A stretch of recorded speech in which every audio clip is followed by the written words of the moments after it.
Olá, bem-vindos ao 3x4, o programa que leva você aos projetos e pesquisas da USP em Bauru. Na edição de hoje, você vai ver um estudo sobre o que ocorre ao longo dos anos na boca de quem usa um dos modelos mais comuns de próteses dentárias fixas, a prótese tipo protocolo. Um trabalho que verificou quais mudanças ocorrem na voz de idosos e quando essas alterações começam a aparecer. E uma pesquisa no Centrinho sobre a relação entre fissura lábio-palatina e o desmame precoce em bebês.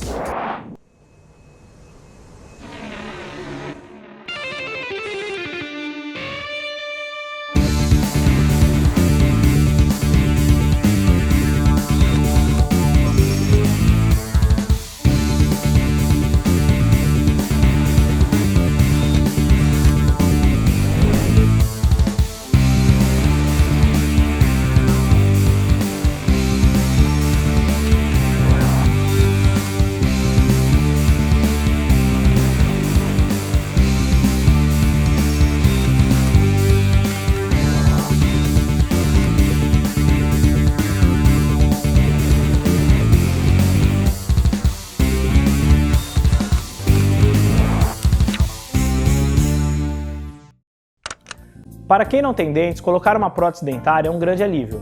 E é por isso que muitos acreditam que este é o fim de todos os problemas. Mas será que é isso mesmo? Uma pesquisa da FOB analisou o que acontece ao longo dos anos com a prótese tipo protocolo, um dos modelos planto-retidos mais utilizados no mundo todo.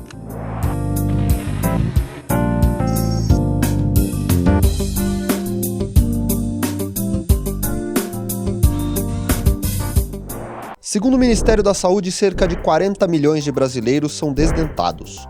O problema é ainda mais preocupante em idosos.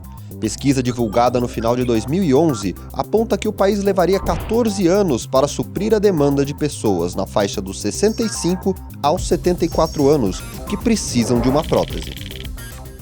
Na odontologia, um dos casos que a gente tem mais dificuldade de resolver para ter uma satisfação plena do cliente é em relação às próteses totais. Que como as próteses totais elas são próteses que apoiam no tecido, elas são um pouco instáveis, principalmente as inferiores.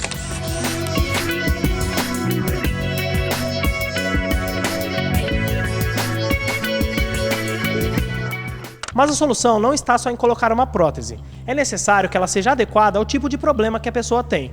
Um dos modelos bastante utilizados é a prótese tipo protocolo. É uma prótese planto-retida sobre os implantes ósseo-integrados, de 4 a 5 implantes, e essa prótese parafusada nesses implantes.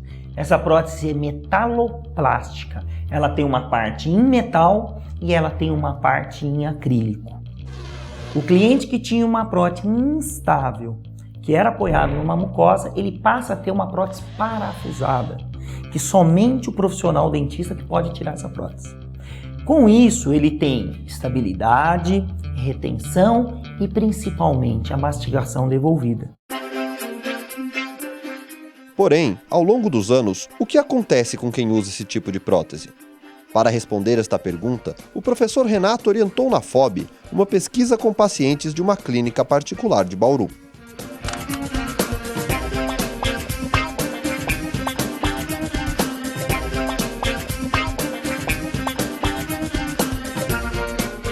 Esse tipo de prótese, ela é a primeira prótese implanto-retida desenvolvida pelo Brånemark. Então, desde a década de 50, nós já temos pacientes com esse tipo de prótese. É uma prótese que vem ao longo do tempo mostrando a sua qualidade. E o que nós fizemos? Um estudo longitudinal. O que? Para mostrar ao profissional cirurgião dentista as dificuldades que ele vai encontrar nas suas próteses pós-instalação. A análise foi feita pelo aluno Alcides. Ele comparou por meio de fotografias e clinicamente 14 pacientes, entre a época que começaram a usar a prótese e agora.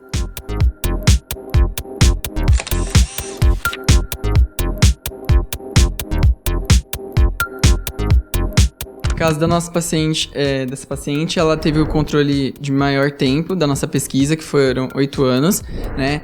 Ela teve as próteses instaladas na clínica e ela nunca retornou, né? Então, quando ela voltou na nossa pesquisa, a gente pôde perceber que ela tinha uma qualidade de higiene ruim, o que causou também uma reabsorção óssea na região do implante mais anterior, né?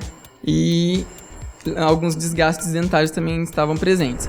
Então, nós orientamos ela à higiene, encaminhamos ela para uma sessão de limpeza específica e fizemos os ajustes oclusais necessários. Além da higienização, os problemas que surgiram nas próteses foram referentes à falta de manutenção. Não teve nenhuma complicação grave, como fratura de parafuso, fratura de barra, nem fratura da base acrílica. A única coisa que nós encontramos foi soltura de parafuso, que é uma das ocorrências principais que nós vemos na literatura, né? E desgaste, fratura dental também. Existe algum motivo dessa soltura de parafusos? O próprio uso da prótese, né, a carga mastigatória, com o tempo, ela leva essa soltura do parafuso, e aí por isso que também é importante a manutenção. O paciente tem que ir no consultório para estar verificando sempre se precisa reapertar os parafusos. Com a análise, que deve ser ampliada no futuro, os pesquisadores concluíram que as próteses protocolo podem garantir uma ótima qualidade de vida. Eu indico a utilização dessa prótese para todos os pacientes desdentados totais inferiores. O superior depende de alguns fatores no exame clínico e radiográfico, mas no inferior, por quê? Você vai ter uma prótese parafusada com estabilidade e retenção, devolvendo para o paciente uma estética, mastigação e uma fonação. E isso devolve a autoestima, por isso que é importante.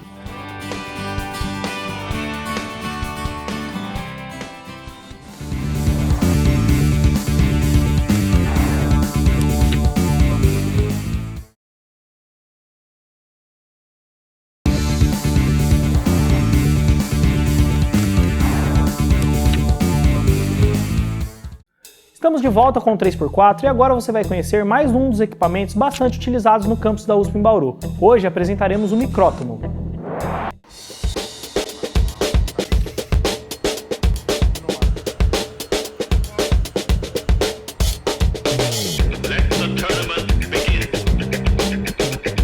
Isso aqui é um micrótomo que é usado para corte de biópsia. É preparado todo o material, depois é emblocado, como esse bloco aqui, e é cortado.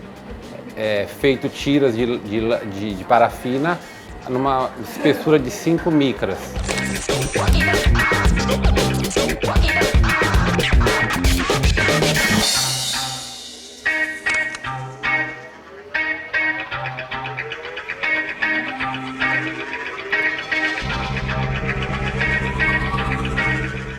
Esse aqui é o bloco de parafina. Após ser cortado o micrótomo, preparada esta lâmina e é feita a coloração. Então o material vai ficar desse jeito. Depois é feita a olhada no microscópio para dar o diagnóstico da biópsia.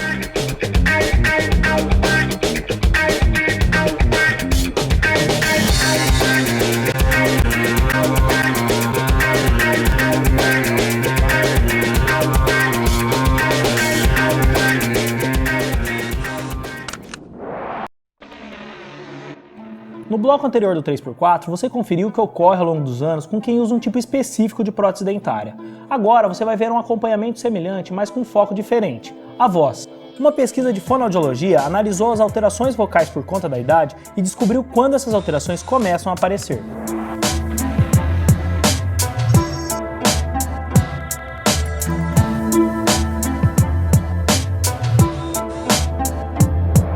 Hoje, segundo o IBGE, o Brasil possui mais de 20 milhões de idosos. De acordo com a Organização Mundial de Saúde, até 2025, o país vai ser o 6º colocado com maior população idosa no mundo. Pensando nisto, já existe uma política nacional para esta parcela de pessoas e até um estatuto para garantir os direitos delas. Além dos dados que foram passados, a fala que você acabou de ouvir traz outra importante informação sobre os idosos, como a voz se comporta com o passar dos anos. Assim como ocorrem várias mudanças físicas com o avanço da idade, a voz também sofre modificações, porque as estruturas que produzem a voz também sofrem o efeito do envelhecimento.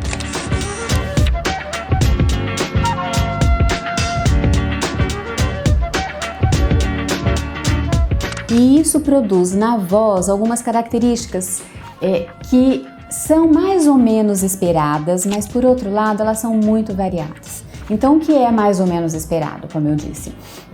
É esperado que a voz fique mais fraca, mais instável, às vezes com um certo grau de tremor, com um pouco mais de rouquidão. Então essas características são esperadas. Para verificar esta questão, a professora Alcione desenvolveu aqui na FOB um projeto que analisou e comparou a voz de diferentes faixas etárias.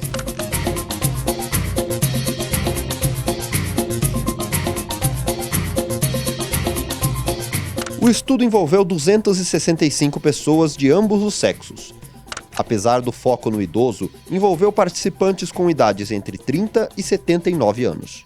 Esse estudo ele tem um diferencial que ele objetivou fazer uma série de análises na voz de pessoas, não apenas idosas, mas a partir dos 30 anos. E divididos por décadas. Por quê? Porque muitos estudos, eles concentram a comparação de jovens e idosos de uma forma bem global. Então, avalia um grupo de 20 a 40, 50 anos, como um grupo, depois compara com outro de 60, 70, 80. Mas, quando começam a aparecer esses sintomas, quando realmente essas mudanças ficam evidentes, não é muito explorado. Então, o diferencial desse estudo foi analisar essas vozes por décadas. O estudo foi realizado para o mestrado de Aline. Foi ela que, juntamente com a professora Alcione, realizou as análises.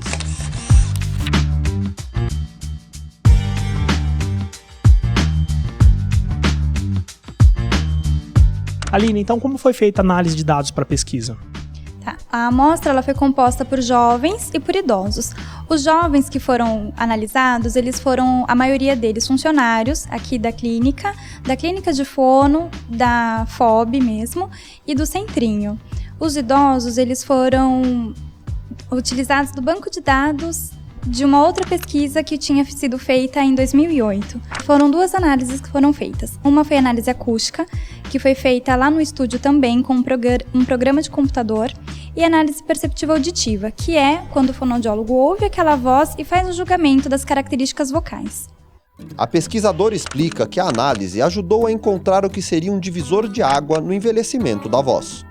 O achado principal da pesquisa foi que houve diferença nas pessoas com idade entre 50 e 59 anos, a partir dessa faixa etária.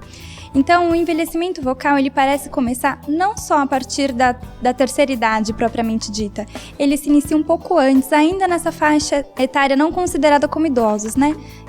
A partir dos 50 anos. Isso foi um dado muito importante que só foi descoberto por causa da metodologia do estudo. Então, agrupar os sujeitos por década etária permitiu que isso fosse encontrado. Saber já quando vão aparecer essas manifestações e sabendo quando já tem mais indícios de por que elas acontecem, essas informações nos ajudam a definir melhor os procedimentos de intervenção, tanto esses de prevenção, de estímulo para que a voz não perca sua jovialidade, como de reabilitação. Mas as fonoaudiólogas ressaltam que a prevenção continua sendo fundamental. Se a pessoa ela quer prevenir problemas vocais, quer rejuvenescer a voz, ou quer evitar que os problemas em decorrência da idade aconteçam, é importante ter uma boa saúde como um todo. Então, a prática de exercícios físicos regularmente é importante, porque trata do organismo como um todo. Hábitos saudáveis, como não fumar, não beber excessivamente também, e ter uma alimentação saudável. A tendência de alguns idosos com o avanço da idade, não atuarem tanto socialmente, conversarem tanto, e isso não é bom, pelo contrário. Continuar ativo socialmente, conversando bastante, usando a voz, é uma forma também de manter a característica da voz saudável e mais jovem.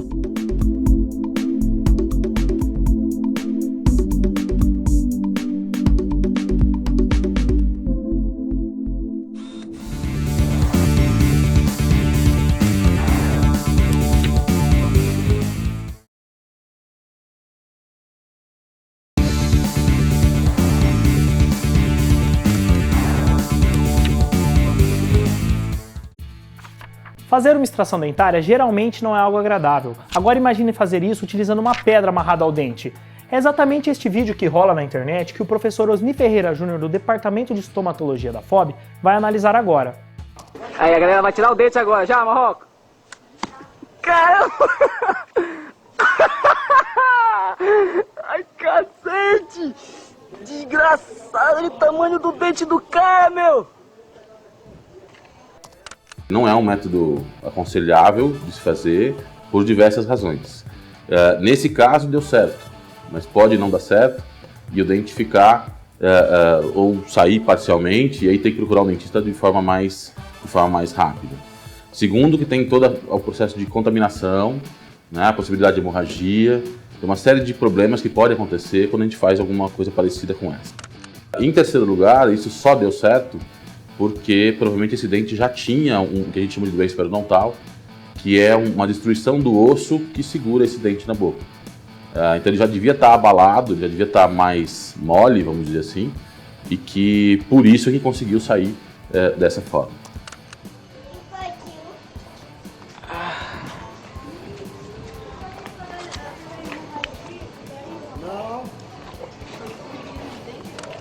Arrancar um dente, qualquer um arranca. O ideal é extrair o dente, para isso tem técnica, para isso precisa ir procurar um dentista para que faça dentro das normas corretas.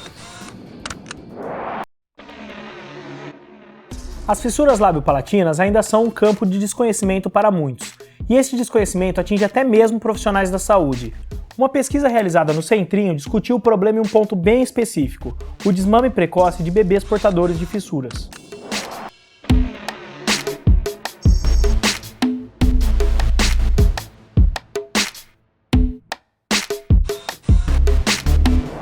Hoje, mesmo com todos os avanços na indústria de alimentos, ainda não há nada que se equipare ao leite materno. Além de ter os nutrientes necessários para os 6 primeiros meses de vida da criança, estreita os laços entre a mãe e o bebê.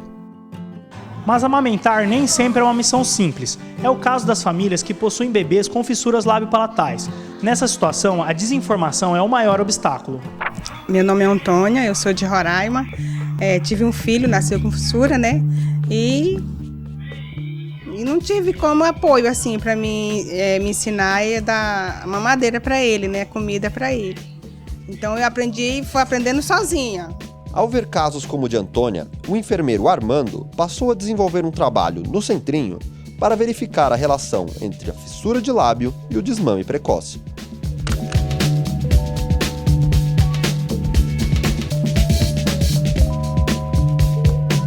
Ainda se percebe que há um déficit muito significativo nessa questão.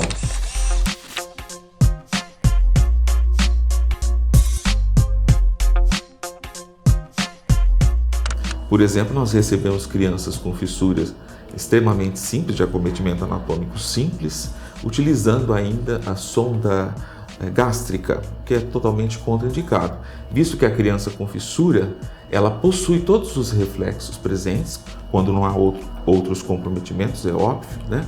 Então ela está apta a ser amamentada desde o momento do nascimento, já na sala de parto. Mas o que levaria a esse problema? Para Armando, é justamente a falta de preparo dos profissionais da saúde em relação às fissuras. Na graduação, independente do curso da área da saúde, se fala muito pouco ou não se fala na fissura, né? A incidência de fissura gira em torno de 1 para cada 650 nascidos vivos. E nós aqui acabamos centralizando o atendimento, né? Isso tem modificado, né? Recentemente, a gente tem percebido que há uma descentralização, mas ainda eu creio que o déficit de conhecimento é o principal fator. Na pesquisa, foram ouvidas 21 mães, que acompanhavam os filhos em tratamento no Centrinho. O estudo fez parte do trabalho de conclusão de curso de Thalita, que foi quem colheu esses dados. Thalita, o que se sentiu dessas mães?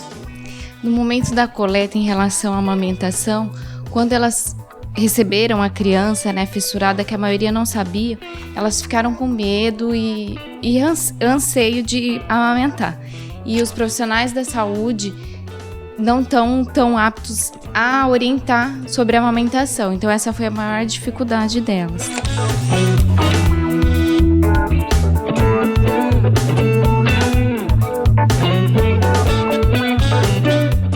O objetivo final do projeto é mostrar que quem tem fissura não só pode, mas deve ser amamentado. A importância da amamentação é para todas as crianças, independente de ter fissura ou não.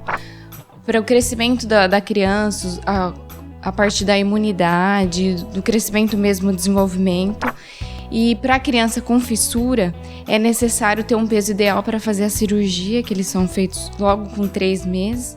Então é importante que essa criança esteja bem alimentada, o vínculo da mãe cresce bastante por ela estar amamentando e acho que isso é importante. Esse questionamento nasceu da prática, isso já tem um mérito científico muito grande, porque hoje nós trabalhamos com evidência, né? Então, vendo que nós recebemos essas crianças não amamentadas, né, é uma preocupação. E nós, como profissionais que atuamos diretamente nessa área, nós temos o dever, então, a obrigação, né, de alguma forma estar difundindo esse conhecimento. Então o trabalho ele será revisto, né, e agora trabalharemos numa dimensão maior.